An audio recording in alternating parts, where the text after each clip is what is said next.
Ahora vamos a continuar con el módulo número 3. Previo a ver los objetivos del módulo, vamos a terminar de analizar los contratos que habíamos visto, los contratos bancarios típicos y no típicos. Dentro de los típicos habíamos dicho la tarjeta de crédito como un ejemplo, y de los no típicos, o la financiación no tradicional, que también le decíamos, habíamos visto fideicomiso, factoring, entre otros, y ahora vamos a ver el leasing, que fue el que nos quedó pendiente. Bien, entonces ahora yo los invito a que veamos la diapositiva de los objetivos, así desarrollamos los mismos. Los objetivos son visualizar integralmente el derecho bancario argentino junto a sus instituciones y los instrumentos de los cuales se vale. Relacionar los contenidos de esta materia con el resto del ordenamiento jurídico argentino del cual forma parte. Adoptar criterios y valoraciones propias sobre la temática a los fines de poder aportar al desarrollo de la especialidad. Adquirir la capacidad de gestionar en la práctica los conocimientos mediante la resolución de casos prácticos. Manejar las fuentes doctrinarias y jurisprudenciales sobre la materia. Y familiarizarse con el lenguaje de esta rama del derecho. Bien, dentro de lo que va a ser el esquema conceptual de la materia, hemos dicho que el derecho bancario y el mercado de capitales tiene, digamos, dos aristas principales. Una lo que es la actividad bancaria y por otro lado el mercado de valores. En la actividad bancaria juega un rol preponderante el Banco Central de la República Argentina, el cual se basa sus pilares en la ley 21.526 de entidades financieras, que ustedes ya conocen, como en la ley 24.144, que es con la que se da la creación de la Carta Orgánica del Banco Central. El Banco Central, asimismo, cumple dos funciones principales, dijimos, que en una política y otra económica, de las cuales, con las funciones económicas, se realizan las operaciones bancarias y los contratos bancarios. Asimismo, el mercado de valores, por el otro lado, se rige la Comisión Nacional de Valores y las bolsas de comercio. Todo tiene como objeto final el otorgamiento del crédito o el crédito bancario. Bien, ahora vamos a pasar a los objetivos específicos del presente módulo. Bien, reconocer el alcance del mercado de capitales y la oferta pública de títulos. Asimismo, deberemos saber identificar los distintos actores y el rol de cada uno de ellos, fundamentalmente el de los bancos. Advertir la trascendencia económica que posee esta actividad. Debemos comprender el funcionamiento de las bolsas y el mercado de valores. Asimismo, también debemos reconocer los fines y funciones de la Comisión Nacional de Valores. Vamos a identificar las garantías del crédito, así como reconocer cómo opera el régimen legal de la oferta pública y comprender definitivamente y como objetivo final el funcionamiento de los fondos comunes de inversión. Así, dentro de lo que va a ser el esquema conceptual de este módulo, vamos a tener al crédito que se da por el lado del mercado de valores o por las bolsas de comercio, los cuales ambos son regidos por la Comisión Nacional de Valores. Bien, vamos a ir a lo prometido. Habíamos dicho que nos había quedado pendiente el desarrollo del leasing, como un instrumento financiero, un contrato que podemos ponerlo en otra categoría de naturaleza de la financiación no tradicional, que nos sirve como una asignación de recursos financieros cuando no disponemos de capital de trabajo. El leasing se encuentra reglado por la ley 25.248. Esta ley define al leasing como un contrato por el cual una persona que se le denomina dador, que generalmente el dador es el fabricante, da en leasing, por leasing a un tomador, que es un tercero, ese bien para que lo use y lo goce como si fuera el caso de un alquiler.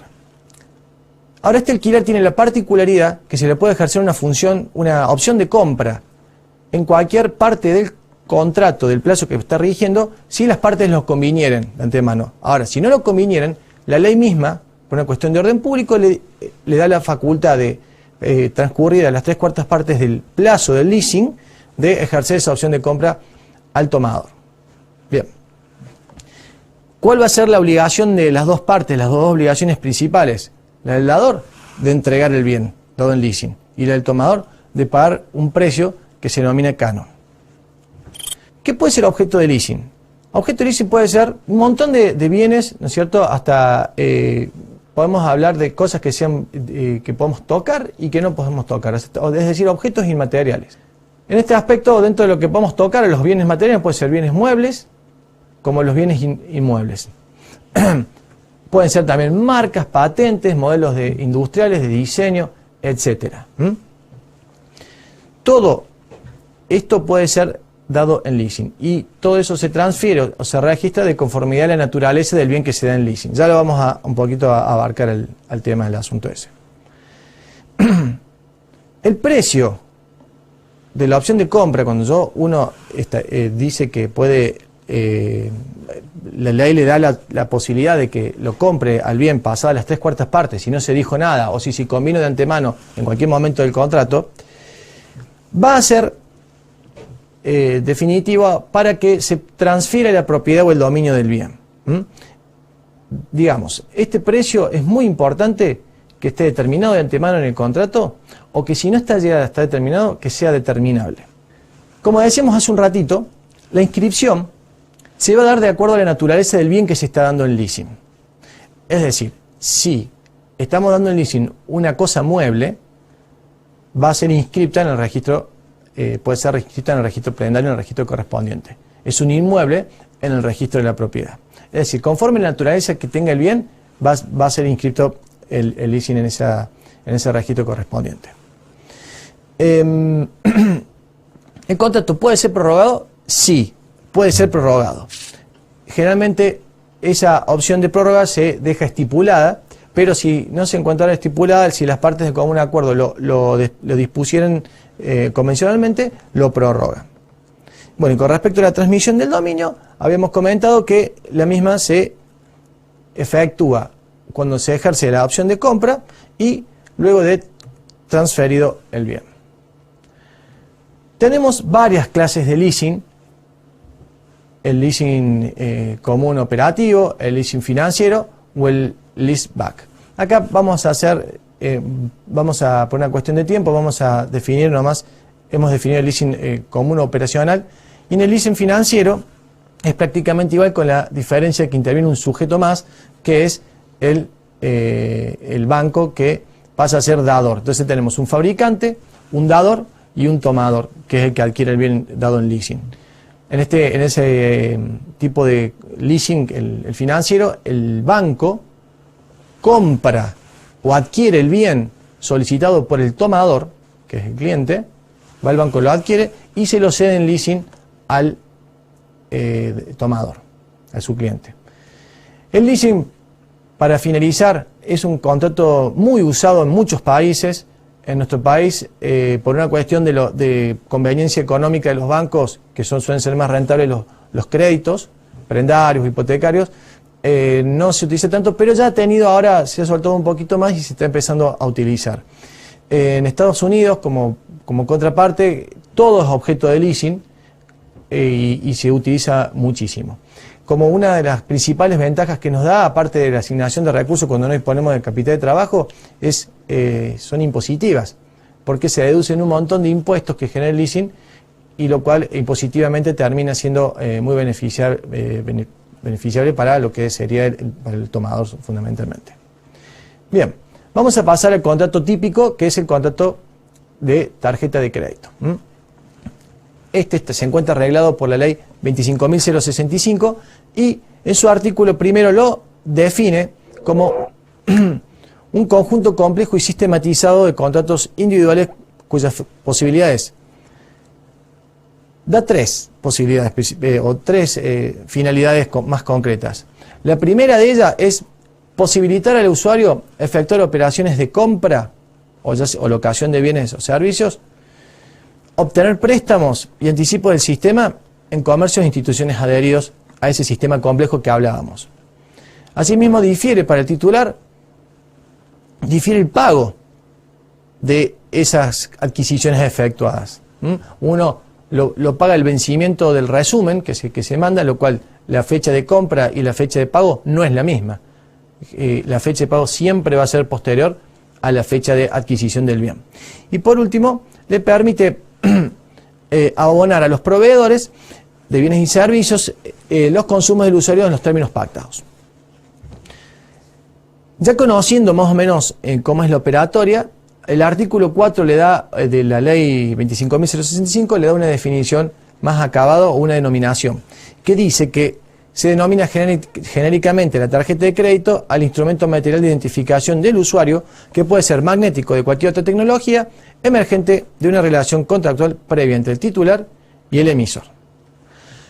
Así vamos a encontrar, o vamos a dentro de la operatoria de este contrato financiero, vamos a encontrarnos con partes y elementos que lo componen.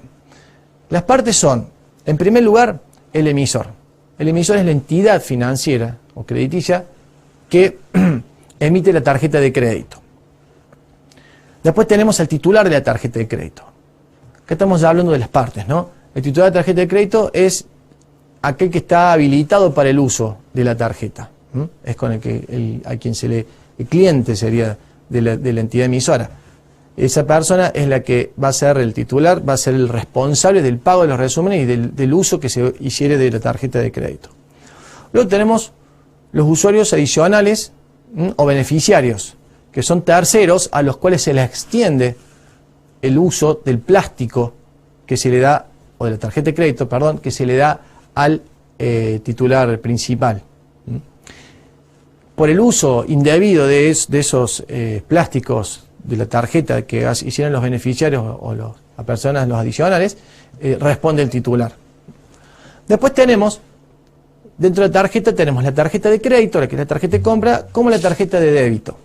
La tarjeta de compra es la que, digamos, se realizan, la que definimos al principio, en la que se realizan la compra y se paga luego al finalizar el resumen, con la cual se pueden pactar inclusive el pago de cuotas o financiar esa operación.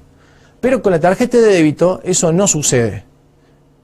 Principalmente porque la tarjeta de débito se hace una operación financiera donde se hace un débito instantáneo de la cuenta de la que se vale esa tarjeta. Esto quiere decir que si nosotros vamos con una tarjeta de débito a hacer una operación, si no tenemos fondos suficientes acreditados en la cuenta que está vinculada a esa tarjeta de débito, no vamos a poder hacer la operación. Por último, vamos a tener al proveedor o al comerciante adherido, que es el negocio donde uno va y efectúa la operación de compra, ¿no es cierto? Bien.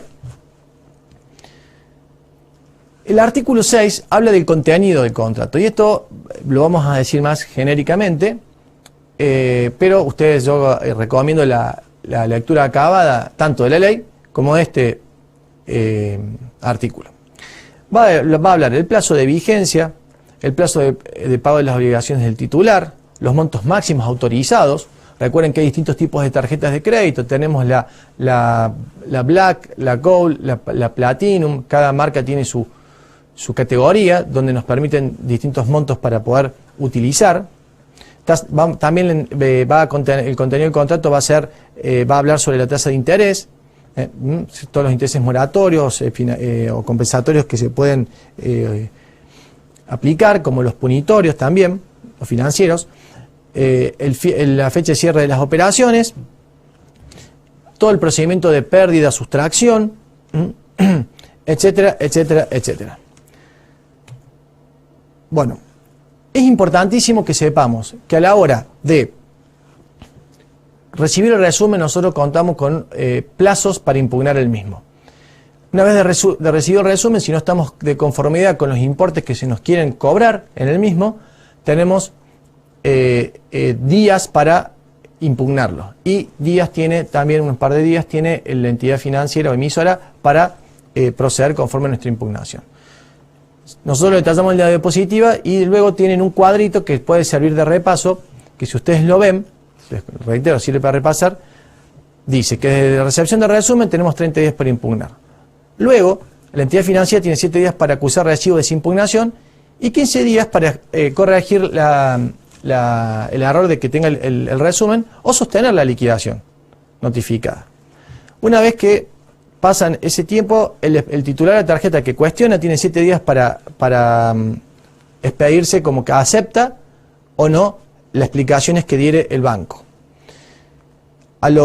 Si no dice nada, se encuentra tácitamente aceptar la explicación del banco. Si se queja dentro del término de 10 días, de 7 días, discúlpenme, a los 10 días la entidad emisora vuelve a revisar la cuestión y o da marcha atrás o mantiene la postura, y lo que quedaría la vía judicial expedita para que ambas partes acudan para resolver la divergencia.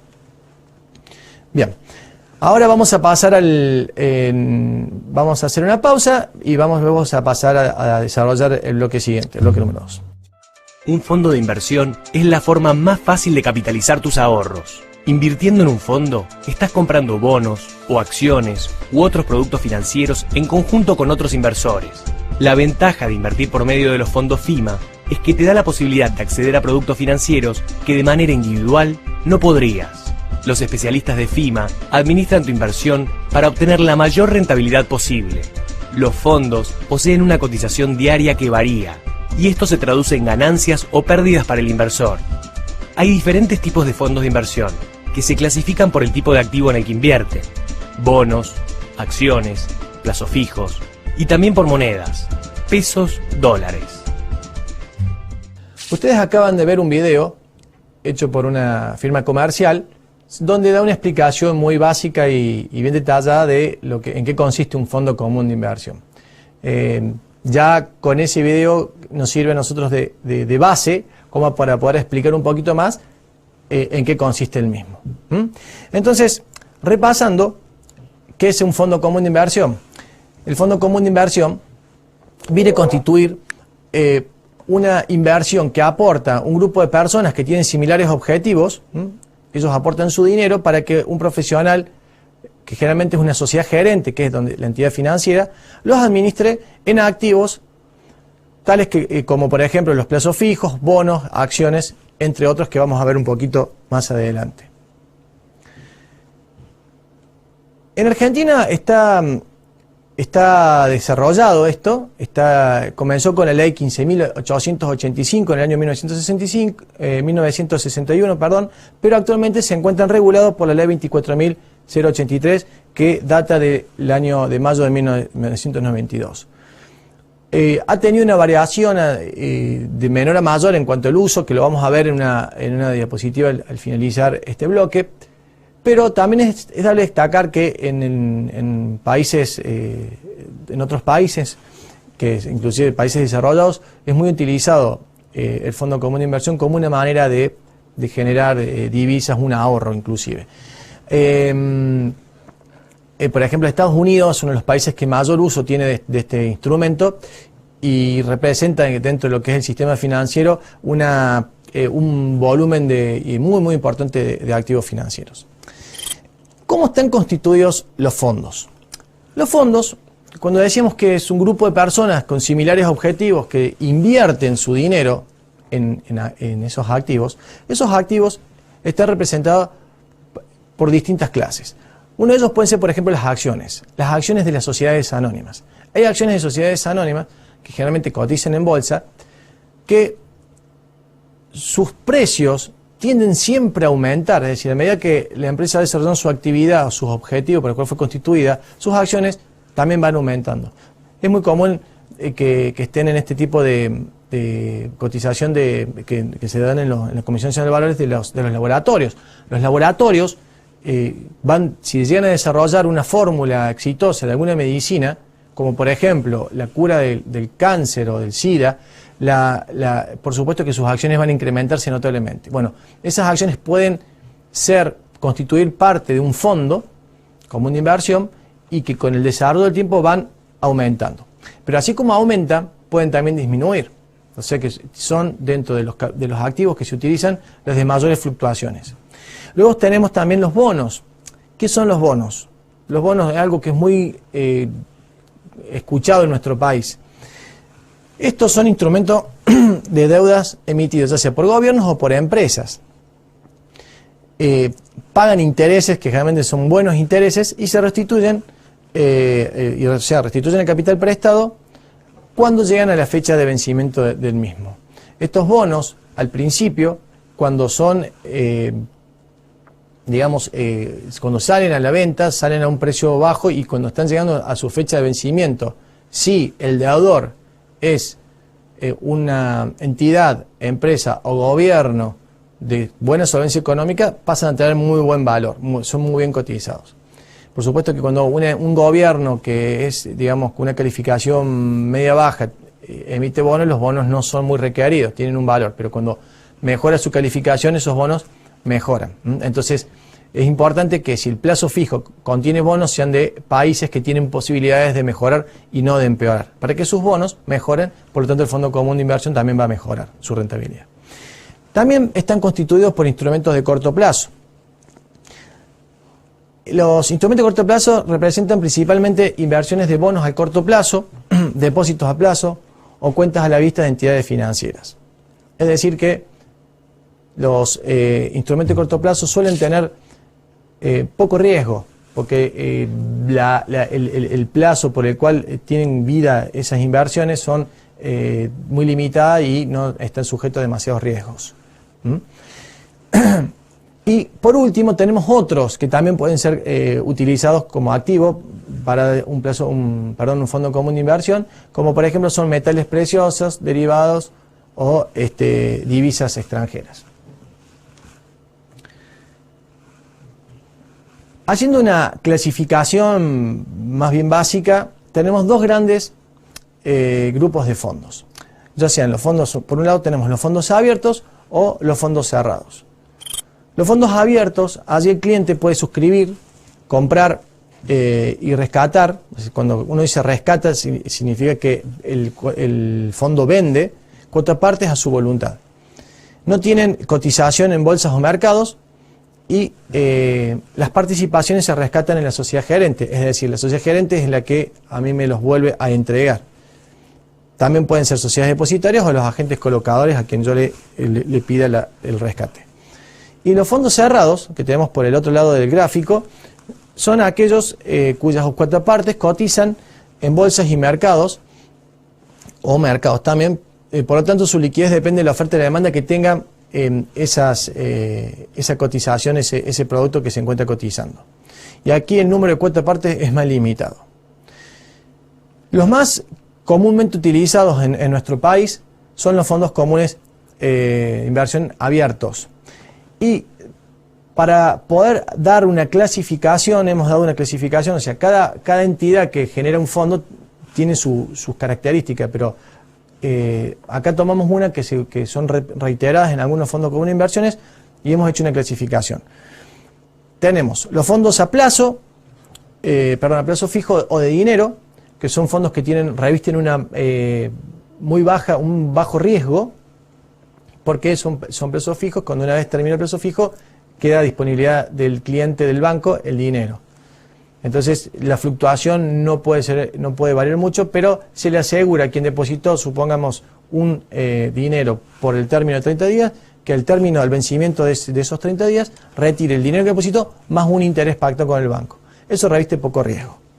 Después tenemos los fondos de bonos o de renta fija, que a diferencia de los anteriores tienen un poquito más de riesgo y también son un poquito más cotizados o generan un poquito más de rentabilidad.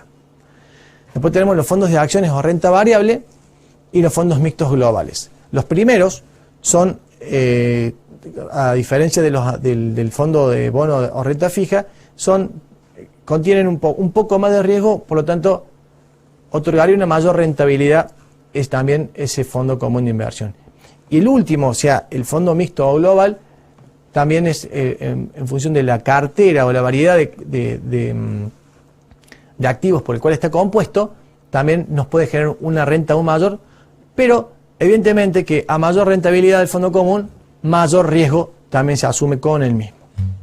En nuestro país, en el año 2001-2002, surgió un hecho muy anecdótico, muy raro con respecto a los fondos comunes de inversión. Sucede que los fondos de renta fija o renta variable estaban compuestos por, entre otros activos, bonos del Estado. Estos bonos del Estado cotizaban en dólares, porque recuerden que teníamos la ley de convertibilidad, que un peso un dólar hasta ese momento, y estaban avalados por el Estado. Entonces los fondos habían invertido en eso en esos títulos porque de alguna manera daban una rentabilidad muy alta por el riesgo que tenía el país.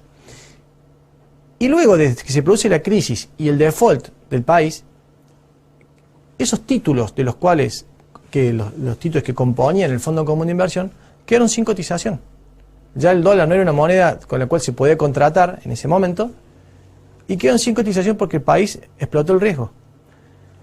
Entonces, ¿qué sucedió? Sucedió que el que había hecho esa inversión era una pésima inversión. Tenía un fondo común de inversión que la cuota aparte cotizaba, supongamos, en $100, pasó a cotizar 25 pesos. Bajó muchísima la rentabilidad del mismo en función de que los activos que lo componían en ese momento dejaron de tener cotización, o sea, como que desaparecieron. Generó una avalancha de reclamos judiciales. Esos reclamos judiciales se hacían en tribunales federales, donde ponían, la estrategia era hacer un amparo judicial, digamos, ese amparo justificándolo por un hecho generalmente médico, a los fines de sacar el dinero que se encontraba depositado en el Fondo Común de Inversión. Es decir, esos amparos se utilizaban primero para tratar de extraer los depósitos que estaban a plazo fijo en dólares o que estuviera el banco, y también los fondos comunes de inversión.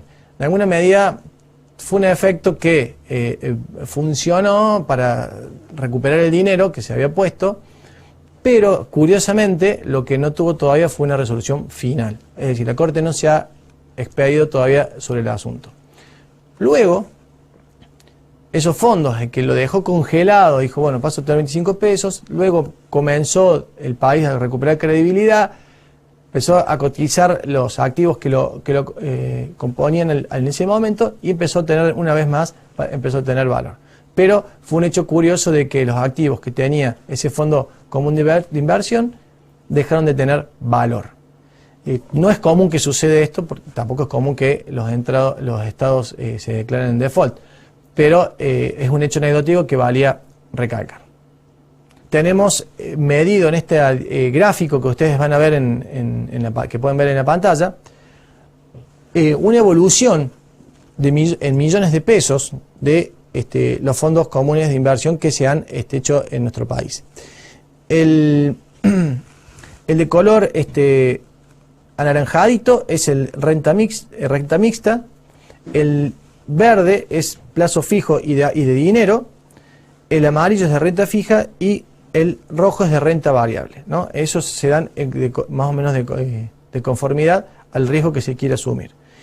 Vemos cómo a partir del año 1991 comienza un poco a utilizarse esta figura. Se utilizó antes en el 79, en el 80, pero a partir del año 91 comienza a utilizarse un poco y da un despegue mayor en el año 97 al 99, 2000, que fue cuando el país estaba muy bien calificado. Luego baja con la crisis que tuvimos nosotros financiera, pero hasta ahí habíamos llegado a un techo más o menos de los 7.500 millones de pesos en fondos comunes de inversión. Luego del año 2004 vuelve a tener una escala ascendente para ir subiendo hasta llegar al 2011 cerca de los 25.000 millones de pesos. Bueno, con las breves explicaciones que tuvimos al comenzar este bloque, con el videíto que vimos y con las que hemos dado recién, podemos tener una noción básica de lo que en qué consiste un fondo común de inversión, y recomiendo la lectura de la ley que lo trata y un poco más de una profundización en la bibliografía que nosotros les damos, o bien que consulten ustedes en el SAM.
Bueno, acá estamos de nuevo, continuando con este módulo.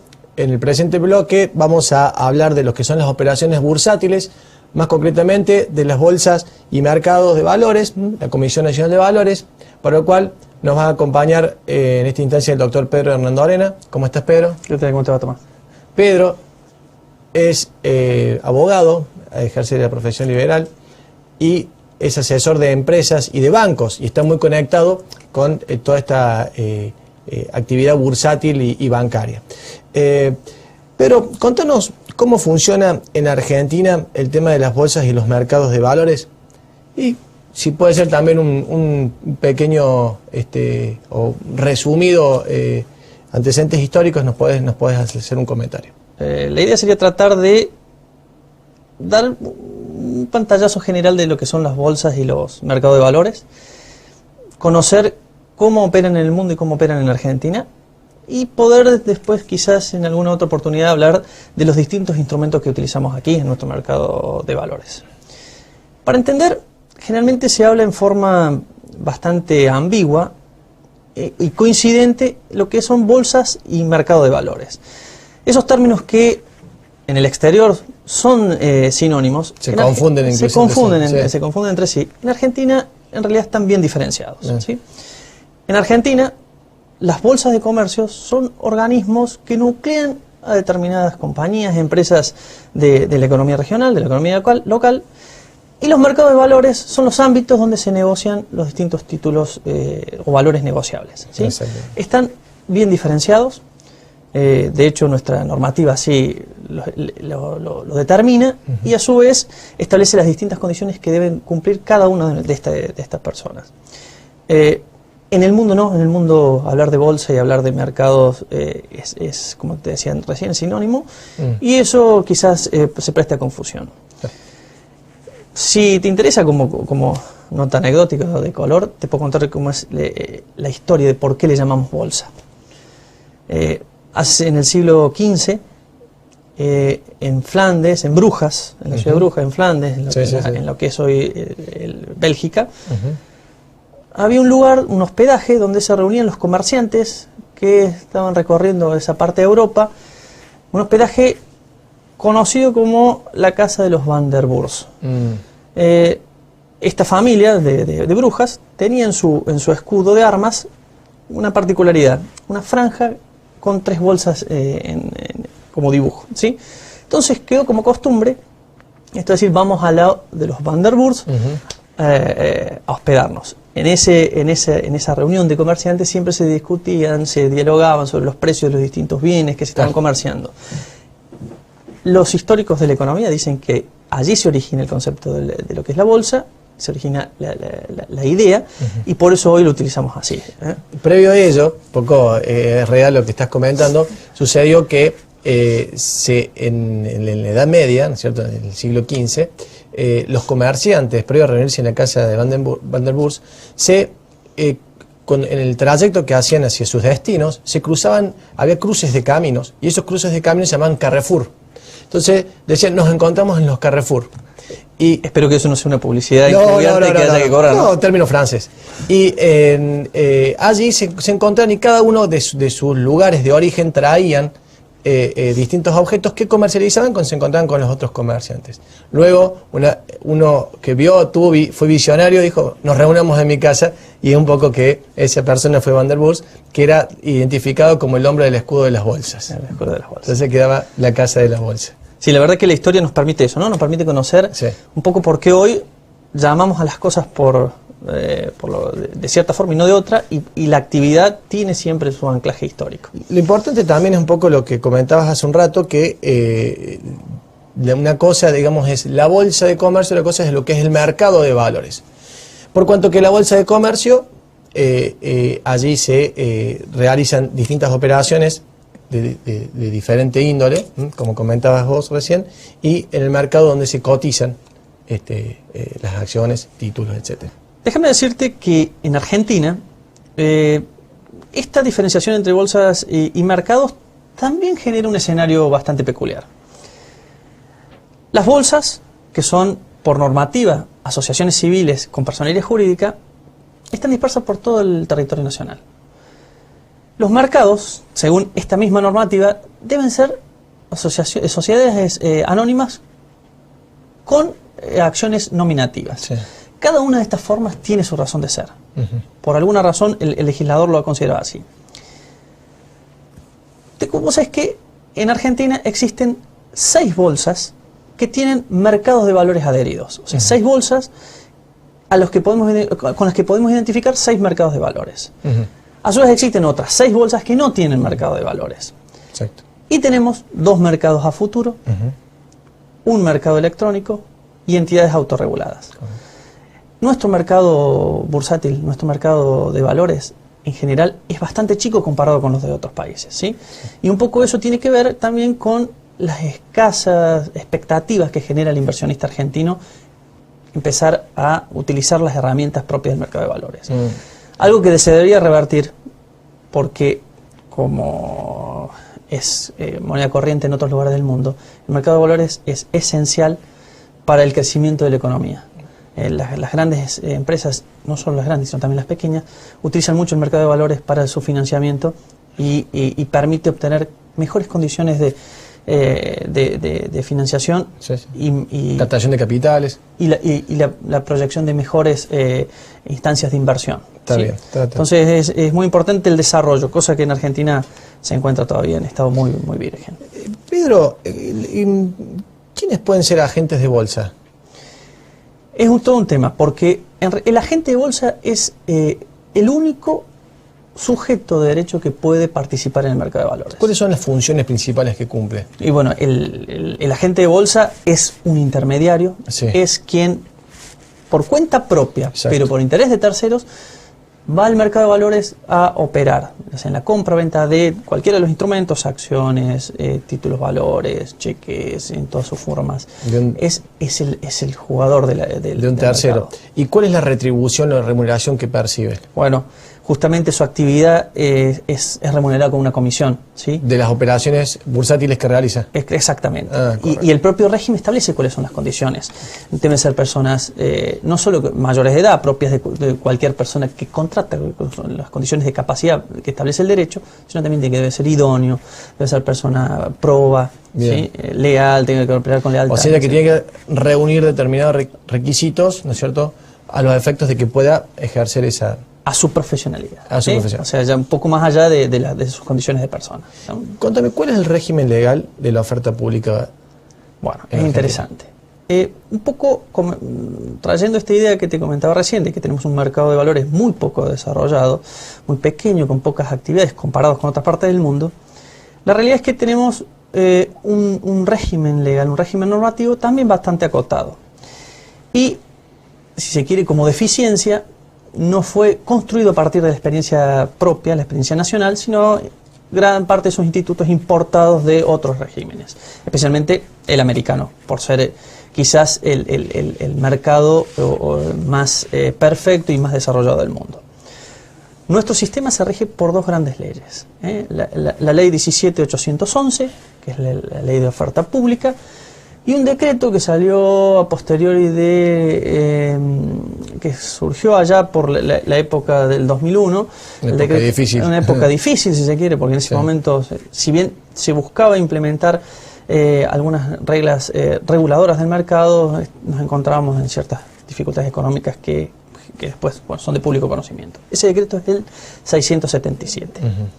Ambas regulaciones operan en conjunto y generan todo el esquema normativo del mercado de valores. Establece la constitución del ente rector, el que está en la cúspide del sistema, que es la Comisión Nacional de Valores. Le otorga sus funciones, las funciones que a posteriori después, si querés, te las comento. Establece cuáles son las condiciones que deben tener los participantes, los agentes de bolsa, las entidades emisoras, cuáles son las condiciones que deben respetarse para hacer una oferta pública. Y toda una serie de regulaciones que son propias de esta participación en el mercado de valores, que como tal tiene sensibilidad dentro de lo que es la economía de una nación, porque estamos hablando de empresas que salen a la búsqueda, a la captación de ahorros de particulares, Sí. y como tal el Estado necesita controlar esta operatoria de tal forma que no se vea No pase lo que pasa en otros países. en otros países, y donde la confianza de los ciudadanos, Sí. de los contribuyentes, de los ahorristas en este caso, se vea, Sí, se vea de alguna manera lesionada por el exactamente. obrar de las Es muy interesante lo que estás contando, es muy rico. Nos gustaría tenerte un montón de tiempo más del que disponemos, pero quiero aprovechar tu presencia para hacerte otras preguntas respecto, por ejemplo, de lo que es la Comisión Nacional de Valores en la Argentina. ¿Cómo funciona dicha institución? Así brevemente, ¿qué es lo que me puedes comentar? Bueno, la Comisión Nacional de Valores es un organismo estatal, con un perfil esencialmente técnico. La Comisión Nacional de Valores se encuentra, como te decía recién, en la cúspide del sistema de mercado. Asesora al Poder Ejecutivo sobre la concesión o no de la autorización para la creación de una nueva bolsa, para retirarle la autorización para operar. Es quien autoriza o no la emisión de determinados títulos negociables, de valores negociables. Es quien capta y brinda la información propia de las compañías que cotizan en el mercado. Es la que se encarga de investigar y aplicar, fiscalizar, una de sus funciones, y aplicar sanciones. La verdad que es prolífica la gestión de la Comisión Nacional de Valores en este sentido. Hay interesantes antecedentes que tus alumnos pueden consultar en la propia página web de la Comisión Nacional de Valores, que explican esta actividad de la Comisión Nacional de Valores como ente que ejerce el poder de policía de esta actividad. Digamos que esa sería una de las principales funciones. Esa es una de sus principales funciones. La verdad que es así. Está muy bien. Respecto de la securitización, Bien. ¿qué término que también es de alguna manera que implica, si uno piensa que significa asegurar algo, pero concretamente, ¿en qué consiste? Es bueno esto, y ahí creo que partir de allí es interesante. Primero, securitización es un concepto también importado de la actividad bursátil internacional, y específicamente del vocablo anglosajón security. ¿Sí? ¿Qué es securitizar? Es la materia, es la actividad bursátil que hace a la materia de todo lo que vamos a ver después, de cada una de las actividades que se realizan a continuación. Securitizar esencialmente es tomar parte del patrimonio de una compañía, separarlo, generar alguna herramienta que permita marcar bien esta diferencia de patrimonios y ofrecerlo al mercado para que un ahorrista se beneficie de esa separación. Bien. Y a su vez ofrezca dinero a quien ejerce esta cuestión. Se pueden marcar 3 etapas esenciales. Sí. ¿Sí?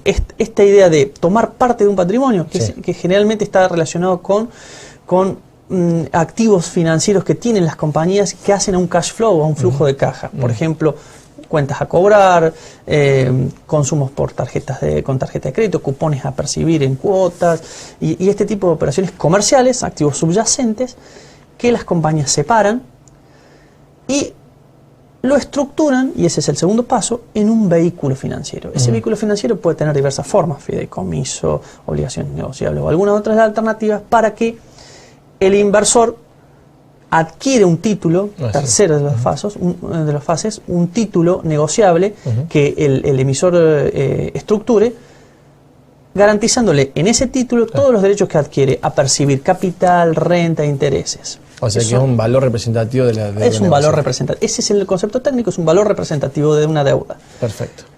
Garantizado por un activo financiero subyacente que se separa de la compañía. Genera una serie de beneficios.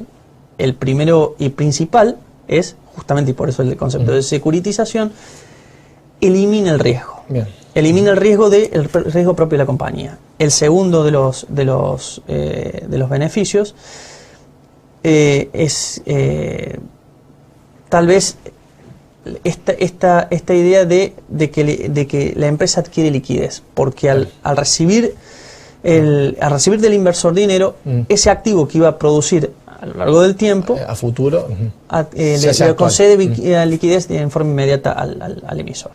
Y alguna otra serie de beneficios, en algunos casos son beneficios fiscales, que bueno, que se ahondarán cuando se vean cada uno de los conceptos en particular. Sin perjuicio de ello, todos estos conceptos que muy bien nos ha explicado el doctor Hernán Lorena se pueden ver en el SAM, y también pueden ustedes consultar la bibliografía que nosotros le brindamos al finalizar el módulo. Ahora vamos a hacer una pausa y luego continuamos con el desarrollo de la teleclase.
Estamos de vuelta para concluir con el último bloque del presente módulo y vamos a abordar a las garantías del crédito. Sabemos que cuando vamos a una entidad financiera o un banco a realizar una operación, más que nada si vamos a solicitar un préstamo, nos van a pedir una garantía, ¿o no? Es así. Las garantías pueden ser reales o pueden ser personales, pero nos van a pedir una garantía al fin. En función de la garantía que nosotros podamos dar, también va a estar el riesgo que asume la entidad financiera a otorgarnos el préstamo. Y eso va a determinar si va a ser un crédito caro o un crédito barato. También pasa a nivel gubernamental. Cuando un país pide auxilio financiero en la comunidad internacional, hay bancos como el Fondo Común de Inversión o el Banco Mundial que, de acuerdo a las garantías que otorga ese país, puede ser a la calificación en primer término, pero si tiene garantías, también va de alguna manera a incidir en lo que es el costo del préstamo. Es decir, de la garantía no podemos zafar a la hora de pedir un préstamo. Y si no nos piden garantías es porque va a ser muy caro en función del riesgo que se asume la entidad crediticia o quienes nos haga el préstamo. En este aspecto vamos a ver entonces la garantía y su concepto, el cual es la obligación accesoria o no, ya vamos a decir por qué, pero vinculada y coordinada con la obligación principal que crea un derecho subjetivo a favor del beneficiario, que se adiciona al derecho de crédito que se pretende asegurar. En la evolución, al principio, era una garantía accesoria, pero luego, en la evolución que ha tenido todo el tema crediticio y de las garantías, se determinó que no necesariamente era una obligación accesoria. Tenemos la fianza como una garantía. La fianza puede ser directamente no avalar una obligación accesoria, puede ser como fiador principal, eso ya lo vamos a ver más adelante, como a título de ejemplo. ¿Cuál es la finalidad que tienen las garantías?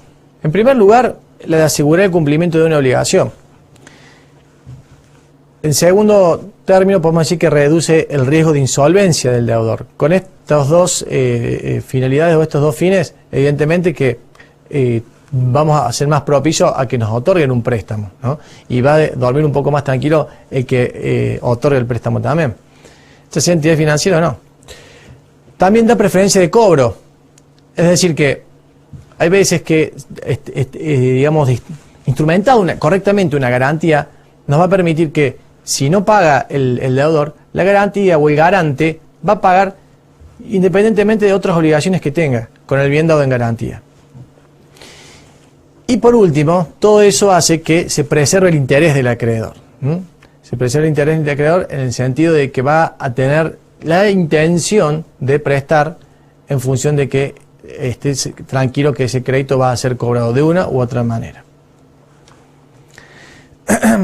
si tenemos que hacer una clasificación de las mismas, podemos decir que por su naturaleza pueden ser reales o personales, que es lo que decíamos hace un ratito.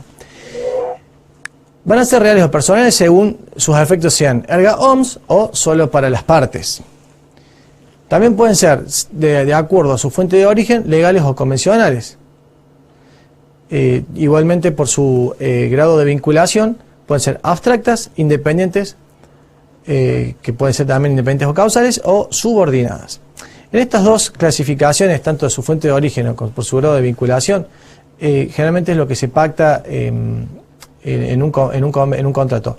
En este quiero decir lo siguiente, que si va a ser hecha por convención de partes, es decir, contractual, se puede también determinar que tenga vinculación o no, o cuál va a ser la vinculación de la misma, sujeta, supeditada a algo o no, o autónoma. Por su ámbito de amplitud, pueden ser en garantías generales o especiales.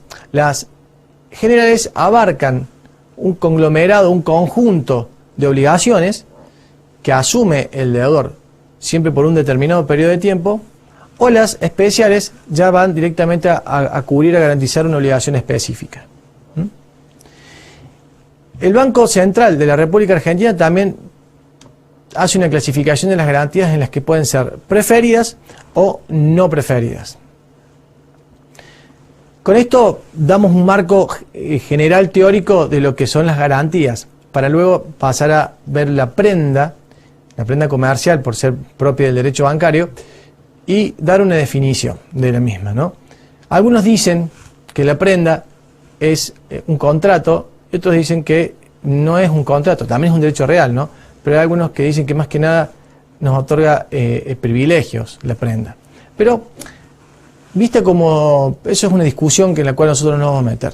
Vista como un contrato, la prenda es un contrato real, accesorio y de garantía, por el cual el deudor o un tercero otorgan un derecho real sobre una cosa mueble en garantía de una obligación principal o de una operación comercial. Acá nosotros, si bien damos una definición en la diapositiva, cada uno puede definirla como quiera, no por eso se va a dejar de ser prenda. Lo importante es que tengamos en claro que se trata de un contrato real accesorio y que otorga un derecho real sobre una cosa como garantía de una operación comercial o de una obligación principal. Ella, en relación a terceros, produce efectos, y estos efectos son importantes. Nosotros tenemos detallado en la diapositiva, porque nos da, por un lado, derecho de preferencia o privilegio, y por otro lado, nos da el derecho a retención. Son derechos muy importantes y que tienen relación muy íntima y coligada a lo que hablábamos al principio cuando desarrollamos las garantías. ¿Por qué? Porque el derecho de preferencia o derecho de privilegio le va a dar la tranquilidad que el acreedor va a cobrar primero que otros acreedores. Un acreedor de un determinado crédito va a cobrar con privilegio, o sea, primero que otros acreedores. Recuerden que el privilegio es ser primero en el derecho y primero en el tiempo. Entonces, es muy importante que uno diga, bueno, yo me cobro y después lo que sobre, cobre el otro, o si no alcanza, bueno, al menos yo me cobré. Respecto al derecho de retención, también hace de que si está en poder del deudor, del acreedor, retener, es decir, no devolver, conservar la cosa hasta que la obligación principal que garantiza esa prenda sea de alguna manera ya satisfecha, cumplida. Esas son las tranquilidades que hablábamos al principio con respecto a las garantías. También genera lo que se llama el ius persequendi o el ius distraendi, que también es muy aplicable a las que son las prendas con registro. El ius persequendi, es decir, persigue a la cosa que ha sido prendada, y el ius distraendi es que protege el patrimonio, digamos, el crédito otorgado por el acreedor. Si alguien quiere agarrar esa cosa o cobrarse con esa cosa, no, porque está garantizando, ¿no es cierto?, otra obligación de un determinado acreedor. Tenemos también la prenda con registro. La misma es un contrato real, accesorio y de garantía por el cual se constituye un derecho real que recae sobre un bien que generalmente es un bien mueble. Esto es a favor de ciertos acreedores mediante la inscripción registral para garantizar cualquier clase de obligación. La prenda con registro tiene dos clases principales. Una de ellas es la prenda fija y la otra es la prenda flotante. La prenda fija es cuando la prenda se determina específicamente sobre un bien. En cambio, la prenda flotante, que es diferente, más que dicen que ser un contrato de prenda pasa a ser un privilegio que se tiene sobre cierta mercadería, porque lo que se prenda son determinados tipos de mercaderías que generalmente son consumibles o fungibles, que pueden ir variando y al momento de ejecutar la prenda, el vencimiento del plazo, tiene que estar específicamente determinado. Como por ejemplo, pueden ser, yo constituyo una prenda flotante sobre tantas toneladas de trigo. Esa prenda, evidentemente, va a ser sobre el trigo de determinadas características, no sobre el trigo, el granito que está depositado en un determinado silo. Entonces ese trigo puede ir variando, pero al momento del vencimiento de la obligación, yo puedo ejecutar tantas toneladas de un determinado tipo de trigo bajo ciertas características. Esa es la prenda flotante. Bien, y dentro, para ir finalizando las garantías, vamos a ver el warrant. Este fue instituido por la ley 9643, es de vieja aplicación en nuestro país, de principios del siglo XX, y el marco, como ustedes ven en la diapositiva, el marco legal establece que una persona, dueña de una determinada mercadería, se le entregue a una empresa emisora de warrants para que ésta actúe como depositaria de dicho producto. Al recibir y almacenar el bien, la empresa depositaria emite un certificado de depósito que va a dar el título o constituir el título de propiedad de la mercadería depositada. Y también va a emitir un warrant, que va a ser la garantía especial que va a tener sobre el producto depositado. En otros países también igualmente se llama bono de prenda. Entonces, acá, al producirse el depósito,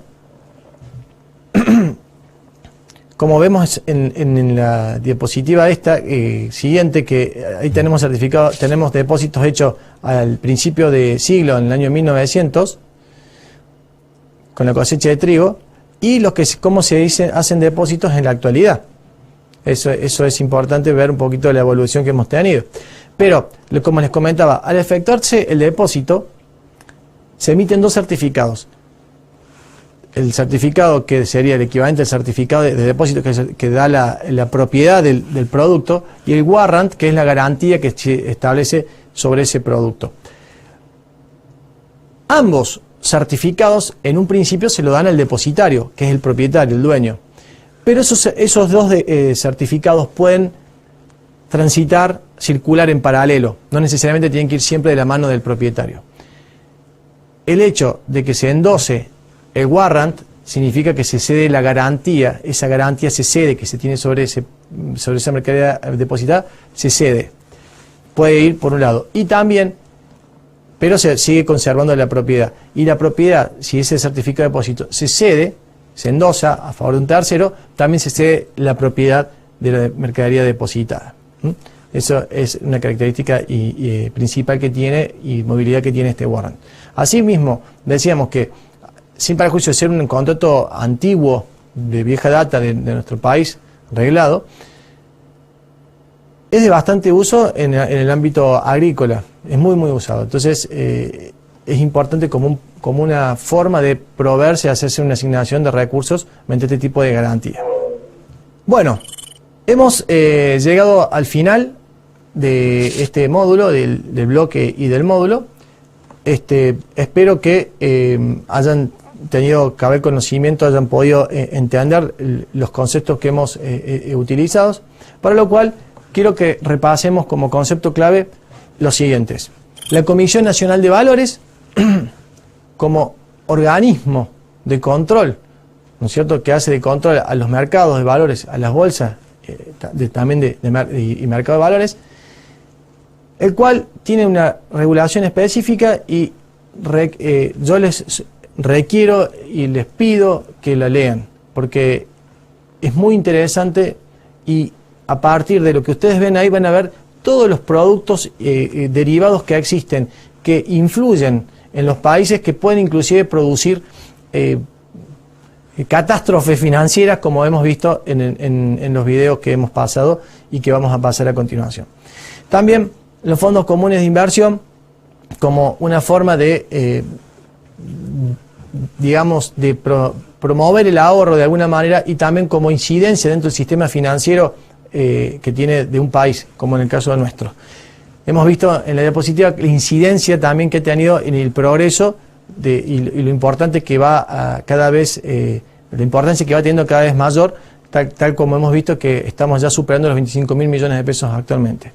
Y las garantías del crédito, por cuanto con las mismas nos permiten reducir riesgos a los efectos o a los fines de ya sea cancelar una obligación y obtener crédito por parte de terceros o de entidades financieras. Bien, con esto damos por terminado el presente módulo, así que bueno, luego nos veremos en el módulo que continúa.